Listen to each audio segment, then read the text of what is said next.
Amphibians के अंतर्गत या फिर जो मैमल्स होते हैं या फिर जो हमारे एवियंस होते हैं, इनके अंदर हार्ट कुल कितने चेम्बर्स का होता है? कई बार मैंने क्वेश्चन को ये देखा हुआ है, तो आओ हम एक काम करते हैं, एक नंबर के थ्रू इनको याद कर लेते हैं। ध्यान देंगे वो सब लोग, जो हमारा मत्स्य वर्ग के जितने प्राणी होते हैं, जितने भी पीसीज होते हैं, इनके अंतर्गत जो आपका हार्ट होता है ये 2 चेम्बर्स का होता है।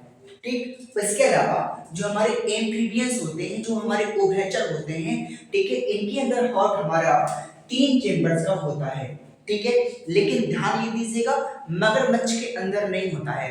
मगरमच्छ के अंदर, एक मगरमच्छ हमारा उभयचर है, उसके अंतर्गत हार्ट हमारा 4 चेम्बर्स का होता है। ठीक है बेटा, उसके अलावा हमारे जो रेप्टाइल्स होते हैं, रेप्टाइल्स के अंतर्गत हमारे जो हार्ट का चेम्बर्स होता है ये भी 3 चेम्बर्स पाया जाता है। उसके अलावा आगे चले हम लोग, तो हम पाएंगे पक्षी के अंतर्गत हमारे पास टोटल 4 चेम्बर्स होता है हार्ट का, और हमारे मैमल्स के अंतर्गत जो हमारे मिल्क प्रोड्यूस करते हैं, जो बच्चे पैदा करते हैं, जो स्तनधारी होते हैं, इनके अंतर्गत भी हमारे जो हार्ट का चेम्बर्स होता है 4 होता है। तो हम एक काम ये कर सकते हैं कि हम एक मालूम में नंबर बना लें और उस नंबर से हम इनको आराम से याद कर सकते हैं। बाबू क्या चीज?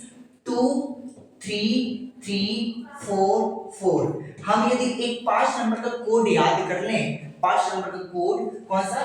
23 344, तो हम मालूम है आराम से याद कर सकते हैं हमारे जितने भी एनिमल्स हैं उनके अंतर्गत चेम्बर्स कितने होते हैं हार्ट के, है ना? 2 चेम्बर्स हमारा होता है किसके अंतर्गत? पीसीज के अंतर्गत।